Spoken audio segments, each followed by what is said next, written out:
Accurate forecast with Thomas Geboy. Weather rates certified 11 years in a row. Good afternoon, Utah. Happy Friday. It's Friday the 13th. Nothing spooky about our weather for today.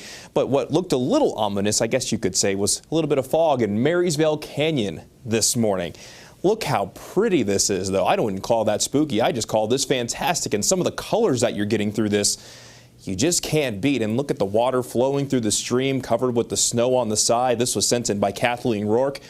This is just marvelous. I feel like we could look at this for a couple of minutes, but we got to talk about the forecast because we're going to add more snow to the equation in our mountains once we get into this weekend. But for today, we just have partly cloudy to partly sunny skies. High pressure still in control of our weather, but that high pressure is moving more down to the southeast. And as you look over towards California, as we have been doing recently, we got our next storm system that's currently working in, and by tomorrow, it's going to be working its way into our neighborhood. So the chance for wet weather will be increasing. So if you enjoy the sunshine, make sure you get out and enjoy today. And got a few folks in Beaver that are definitely enjoying the sunshine. This is from Eagle Point. You can see a few folks going down the mountain there. That is just a beautiful view with some high cirrus clouds and plenty of snow on the runs over in central and southern Utah. Meanwhile, as you make your way into northern Utah, how about Beaver Mountain? You got a few folks skiing there as well on what is also a beautiful day in the northern half of the state. Then along the Wasatch Front, looking towards Timpanogos from BYU. Again, we got partly cloudy to partly sunny skies everywhere, and just a very pleasant day for this time of year. And our temperatures aren't that bad either. It's definitely on the chilly side in Heber City at 25, where the inversion, though, is a little bit stronger in Logan.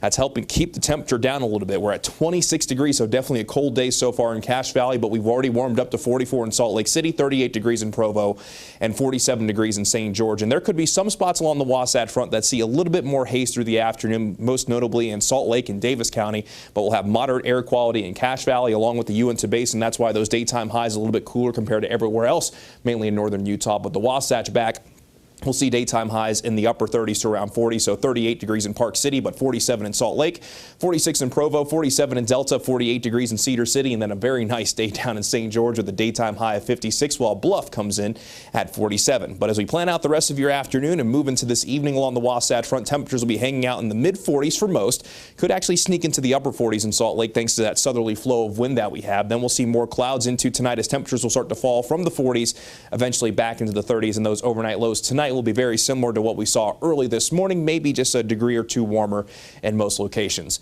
Now let's go ahead and begin the futurecast, and as we begin it this afternoon, really not much to see thanks to that high pressure in control. We might see a little bit of moisture try to sneak its way into northeast Nevada, but where that moisture really begins to ramp up is through the day tomorrow, and by tomorrow afternoon and evening we'll see the chance ramping up across the entire state, with it mainly starting off in the mountains, but you'll see by 5 o'clock tomorrow afternoon even St. George is going to have a chance of rain as a cold front, warm front, and low pressure will be moving into our neighborhood. And I'm really thinking that during the nighttime hours on Saturday and the early morning hours on Sunday, that's going to be the best chance across the board.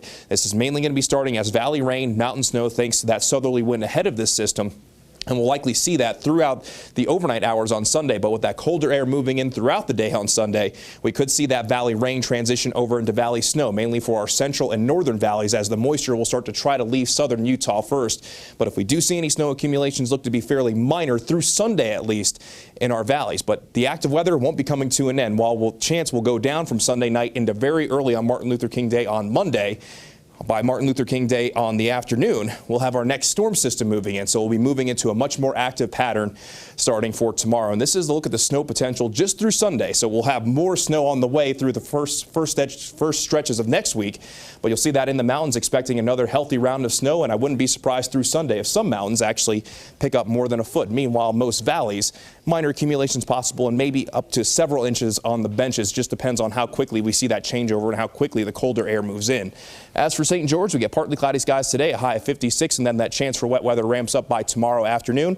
Then rain looking likely Sunday, Martin Luther King Day on Monday, a chance on Tuesday, but mostly dry in southern Utah Wednesday and Thursday. Meanwhile, along the Wasatch Front, a little hazy for today, chance for wet weather tomorrow, mainly rain along the Wasatch Front, snow up in our mountains, then the chance of rain and snow Sunday into Martin Luther King Day on Monday, keeping a decent chance on Tuesday, slight chance on Wednesday, then bringing back a slightly better chance on Thursday. Active weather, it's on the way. Wow. You're like, this day we got a chance. This day we got a chance. You get a chance. You get a chance. Seriously, it's good though. We need it. Yeah, we do. It's not going to be one of those where it's just nonstop raining and snowing the entire time. It's going to come in waves, but we're going to see multiple waves, more or less, through at least the first half of next week. So stay tuned. We got a lot of details that we're going to have to iron out over the next several days. You'll be busy. Thank you much, Thomas. Welcome.